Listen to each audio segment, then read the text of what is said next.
So hello guys, welcome back to my new channel. In this video we are going to solve the exercise 4A 4B question number 12. This question I think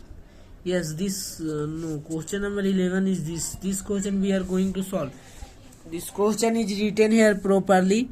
First of all we written the coefficient of x square. हम इसमें क्या करेंगे, coefficient of A B and C लिखेंगे.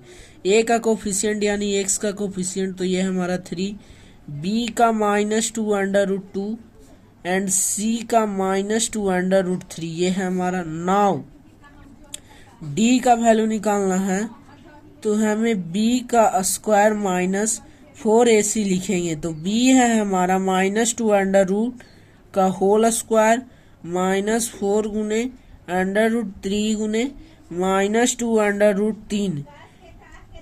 ठीक है, इसका हो गया. अब देखिए इसका -2 4 4 4 4 4 4 4 हो गया 4 और 4 दूनी 8. अब देखिए यहाँ पे -2 √2 2 4 2 जा 8 माइनस ये प्लस हो जाएगा. 4 दूनी 8 और 8 तिया 24 तो 24 8 हमारा कितना हो गया 32.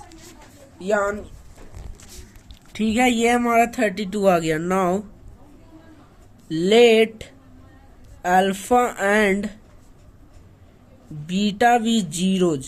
ठीक है, जीरो ले लिए तो एक हमारा अल्फा का वैल्यू होगा -b प्लस √d/2a.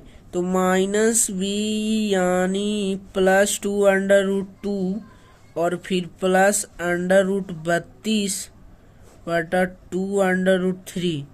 तो 2√2 तो है तो प्लस 16 दूनी 32. ठीक है, यानी 2√2 प्लस 4√2/2√3. ठीक है, सबसे 2 कॉमन निकलेगा, 2 कॉमन निकल सकता है.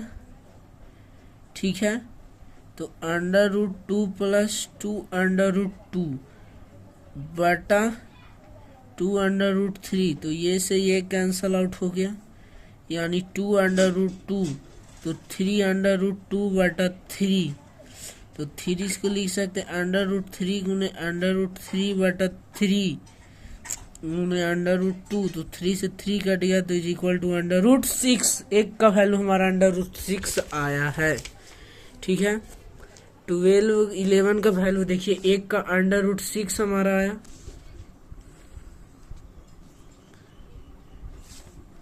एक का वैल्यू हमारा √6 आया. अब √6 आया, मैं √6 कैसे आया मैं इसको एक्सप्लेन कर देता हूँ एक बार. देखिए b का वैल्यू हम लोगों ने d, सबसे पहले ये जानिए d का वैल्यू हमारा 32 आ चुका है. ठीक है, अब अगेन देखिए अल्फा एंड बीटा भी जीरो, अल्फा और बीटा है जो जीरो है पॉलिनोमियल का. ठीक है, तो मैंने आपको क्या, तो देखिए एक अल्फा का वैल्यू हमारा, एक जीरो का वैल्यू b प्लस √d/2 क्योंकि अल्फा एंड बीटा को हम लोगों ने जीरो मान लिया है. तो एक जीरो निकालने का वैल्यू ये है तो माइनस है, ये -b है यानी माइनस अंदर है बाहर मल्टीप्लाई है तो प्लस 2√2 प्लस 32/2√2. अब इसको 2√16 दूनी 32 है तो ये 4 बाहर निकल जाएगा, √2 रह जाएगा. सब 2 कॉमन निकाल दें, √2 प्लस 2 क्योंकि 4 2√2 और √2 रह ही जाएगा 2 ठीक है, अब ये 2 नीचे कंट्रोल होगा तो 3 एंड √3. अब हम 3 को ऐसे नहीं लिख सकते हैं √3 मल्टीप्लाई √3. उसी काम को हम लोगों ने किया, √2 मल्टीप्लाई में था, √3 से कैंसल आउट हो गया, √3 गुना √2 √6. तो अल्फा का वैल्यू आ गया हमारा √6. अब हम लोग निकालने वाले हैं बीटा का वैल्यू. किसका? बीटा का वैल्यू. अब देखिए बीटा का वैल्यू हमारा इस प्रकार निकलेगा. वहां पे हमने प्लस लिया था, यहाँ पे माइनस ले लेंगे. यहाँ पे हमारा 2 × a. ठीक है, तो माइनस प्लस 2√2 प्लस 2√3 हो गया प्लस 2√2 प्लस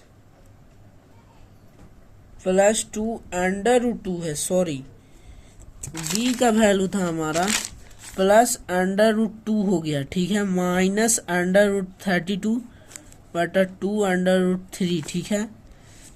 उसी प्रकार सिमिलरली उसमें जैसा किए थे उसमें भी लगभग यही काम को करने वाले हैं। तो 2√3, 2 कॉमन निकाल लीजिए, √2 माइनस 2√2 बटा 2√3, ये कट गया तो माइनस, ये माइनस, तो √2 बटा √3 बच गया सिर्फ। तो एक हमारा बीटा का वैल्यू आ गया ये। अब बात को समझ रहे ना, मैं इजीली बे से बे आसान से आसान तरीके से आपको समझाने की कोशिश कर रहा हूँ। देखिए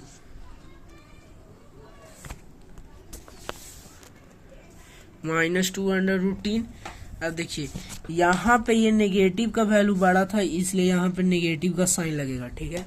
तो अल्फा का बीटा निकाल दिया हमने और ये इसका निकाल दिया। मतलब इसमें हम लोग बिना फैक्टराइजेशन किए किसी का भी जीरो या पॉलिनोमियल निकाल सकते हैं। आई होप आप अच्छे से इस क्वेश्चन को समझ रहे होंगे। Thank you.